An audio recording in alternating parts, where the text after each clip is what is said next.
Praise the Lord. வாழ்வை வளமாக்கும் தேவ வார்த்தை 1 கொரிந்தியரின் புஸ்தகம் 15ஆம் அதிகாரம் 19ஆம் வசனம். இம்மைக்காக மாத்திரம் நாம் கிறிஸ்துவின் மேல் நம்பிக்கை உள்ளவர்களாயிருந்தால் எல்லா மனுஷரை பார்க்கிலும் பரிதவிக்கப்பட்டவர்களாயிருந்திருப்போம் என்று வேதம் தெளிவுபடுத்துகிறது. அன்பான கர்த்தருடைய பிள்ளைகளே, கிறிஸ்தவர்களின் நம்பிக்கை தற்போதைய வாழ்க்கையை விடவும் அதிக தூரத்தை அடைய வேண்டும். ரோமர் 5:2 வசனத்திலிருந்து 5 வசனங்களை வாசிப்போம் என்று சொன்னால், அவர் மூலமாய் நாம் இந்த கிருபையில் பிரவேசிக்கும் ஸ்லாக்கியத்தை விசுவாசத்தினால் பெற்று நிலை கொண்டிருந்தது தேவ மகிமை அடைவோம் என்கிற நம்பிக்கையினாலே மேன்மை பாராட்டுகிறோம். அது மாத்திரமல்ல, உபத்திரவம் பொறுமையையும், பொறுமை பரீட்சையையும், பரீட்சை நம்பிக்கையையும் உண்டாக்குகிறது என்று நாங்கள் அறிந்து உபத்திரவங்களிலேயும் மேன்மை பாராட்டுகிறோம். மேலும் நமக்கு அருளப்பட்ட பரிசுத்த ஆவியினாலே தேவ அன்பு நம்முடைய இருதயங்களில் ஊற்றப்பட்டிருக்கிறபடியால் அந்த நம்பிக்கை நம்மை வெட்கப்படுத்தாது. ஆம், அன்பான கர்த்தருடைய பிள்ளைகளே, இன்னும் சொல்ல வேண்டும் என்று சொன்னால் 5ஆம் அதிகாரத்திலே 8ஆம் அதிகாரத்திலே 23 முதல் 25 வசனங்களை நீங்கள் வாசிப்பீர்கள் என்றால், அதுவும் அல்லாமல் ஆவியின் முதற் பலன்களை பெற்ற நாமும் கூட நம்முடைய சரீர மீட்பாகிய புத்திர சுவிகாரம் வருகிறதற்கு காத்திருந்து நமக்குள்ளே தவிக்கிறோம். அந்த நம்பிக்கையினாலே நாம் ரட்சிக்கப்பட்டிருக்கிறோம்.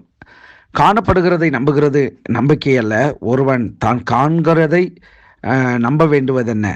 நாம் காணாததை நம்பினோமாகில் அதை வருகிறதற்கு பொறுமையோடு காத்திருப்போம். இந்த நாளிலே தேவனுடைய பிள்ளைகளே, இம்மைக்காக மாத்திரம் நாம் கிறிஸ்துவின் மேல் நம்பிக்கை உள்ளவர்களாயிருப்போம் என்று சொன்னால், எல்லா மனுஷரை பார்க்கிலும் நாம் பரிதவிக்கப்பட்டவர்களாக இருப்போம் என்று தெளிவுபடுத்துகிறது. சற்றே உடல்நிலை சரியில்லாத காரணத்தினாலே, சளி தொந்தரவுகளினாலே என்னால் சரியாக பேச முடியவில்லை. ஆனால் இங்கே சொல்லுகிற வார்த்தை, இன்றைக்கு அநேகர் கிறிஸ்துவை பின்பற்றுகிறதுனாலே தங்களுடைய வாழ்க்கையிலே எல்லாவற்றையும் அடைந்து விடலாம் என்கிற ஒரு நோக்கில் இருக்கிறார்கள். ஆனால் உண்மையாகவே இந்த பூமியில் ஆசீர்வாதங்களுக்காக மாத்திரம் கிறிஸ்துவை பின்பற்றுகிறவர்களுக்கு நிச்சயமாக ஒரு நன்மையும் அவர்களால் அடையவும் முடியாது, பெறவும் முடியாது. ஆனால் வேதம் சொல்லுகிறபடி நித்திய ஜீவனை அடைகிறதற்கு ஏதுவாக தங்களுடைய ஜீவிதத்தை கிறிஸ்துவுக்கு நேராய் அவர்கள் உட்படுத்தி வாழ்வார்கள் என்று சொன்னால், நிச்சயமாக தேவனுடைய ராஜ்யம் அது நமக்குள் இருக்கிறது. தேவனண்டை நாம் சேர்கிறதற்கு அது பிரயோஜனமாக இருக்கிறது.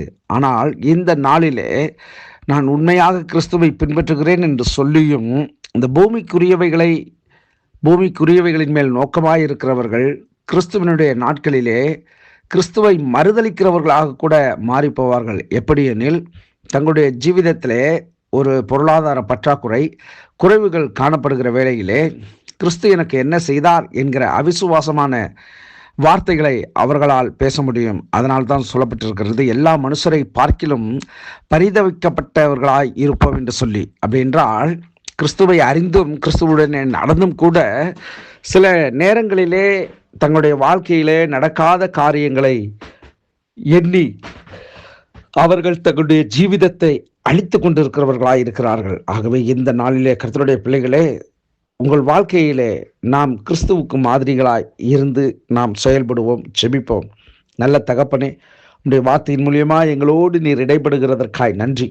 ஆண்டவரே, இந்த நாளிலே 1 கொரிந்தியரில் ஆண்டவரே 15ஆம் அதிகாரம் 19ஆம் வசனத்திலே வாசிக்கப்பட்ட வார்த்தையின்படி ஆண்டவரே ஸ்தோத்திரம். இம்மைக்காக மாத்திரமல்ல, கிறிஸ்துவின் மேல் நம்பிக்கை உள்ளவர்களாக இருந்தால் என்று சொல்லப்பட்டிருக்கிறது. உண்மையாகவே உம்முடைய சமூகத்தில் நாங்கள் விசுவாசம் உள்ளவர்களாய், ஆண்டவரே மேல் நம்பிக்கை உள்ளவர்களாய் இருந்து நாங்கள் ஆண்டவரே ஸ்தோத்திரம் பரிதவிக்கப்பட்டவர்களாய் போய்விடாதபடிக்கு எங்கள் வாழ்க்கையை எச்சரிக்கையாய் நாங்கள் நடந்து கொள்ள எங்களுக்கு உதவி செய்யும். கிறிஸ்து இயேசுவின் நாமத்தில் ஜெபிக்கிறோம் நல்ல பிதாவே. ஆமேன், ஆமேன்.